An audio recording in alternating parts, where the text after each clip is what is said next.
Well, hello. Welcome to 181 Days in Belgium. I'm Jack, and today I'm going to make a video on something that I've really wanted to make a video about for a long time. Belgian chocolate.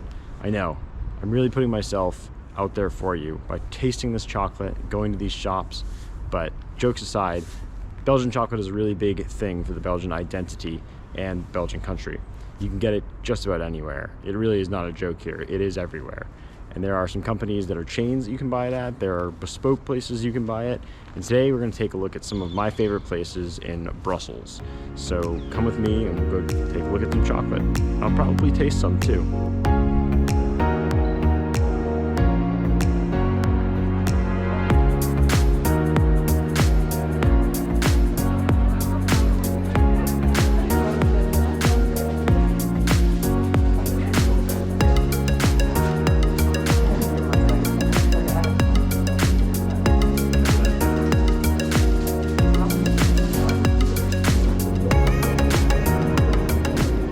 One of the more notable names in chocolate in Belgium is Pierre Marcolini.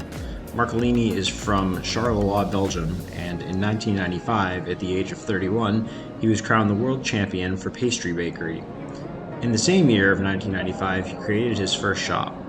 His chocolates are most notable by their really interesting flavors, their vibrant colors, and the crazy marketing material that he uses for all his chocolates. You can usually see tourists walking through town carrying the very vibrant bags. Marcolini travels the world every year to find new cocoa and new flavors, and he's very serious about paying cocoa producers a fair price for their cocoa. His chocolates are very interesting, and I highly recommend trying them. Next, we need to talk about Neuhaus. Having been founded in 1857 by Jean Neuhaus, it's one of the oldest chocolatiers in Belgium. It's 165 years old and known as the inventor of the Belgian praline, which is a chocolate shell filled with a creamy filling. Neuhaus is one of my favorite chocolatiers in Belgium because no matter what shop you go into, the employees are generally super nice. The chocolate is always very interesting. You can always find something new. They're constantly rotating their stock. All their chocolate is made in Belgium. It's exported all over the world now, and it's still some of just the most exquisite chocolate you can find.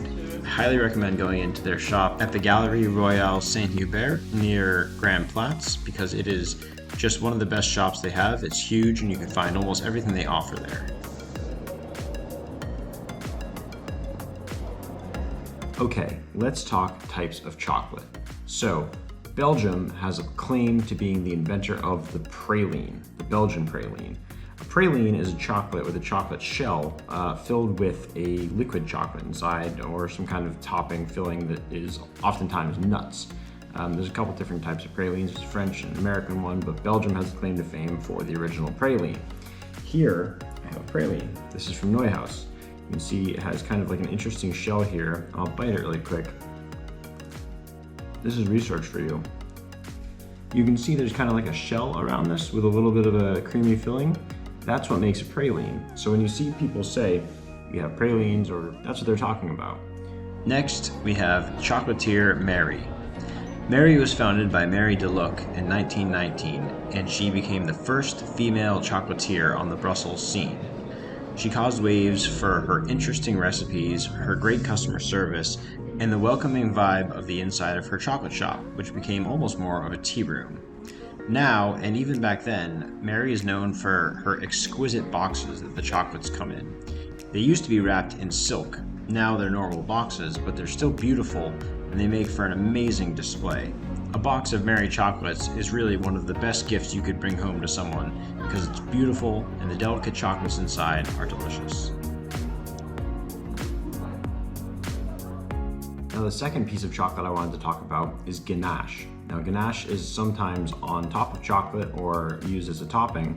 In Belgium, oftentimes they have ganache in the chocolate. I have another one here. This is another Neuhaus chocolate. I'm gonna bite into it just really quick. And so you can see that there's more chocolate inside there. That's usually what they say when they're saying that we can sell you a chocolate that has ganache in it. Belgium is very big. Almost all Belgian chocolates are filled with something. They love to fill their chocolates. So now you know, pralines and ganache, that's what we're talking about. Here's something you might not know. Godiva Chocolate is actually Belgian, and it's from Brussels. Godiva was started in 1926 by the Draps family, and their first store was on Grandplatz, and it's still there. You can actually still go.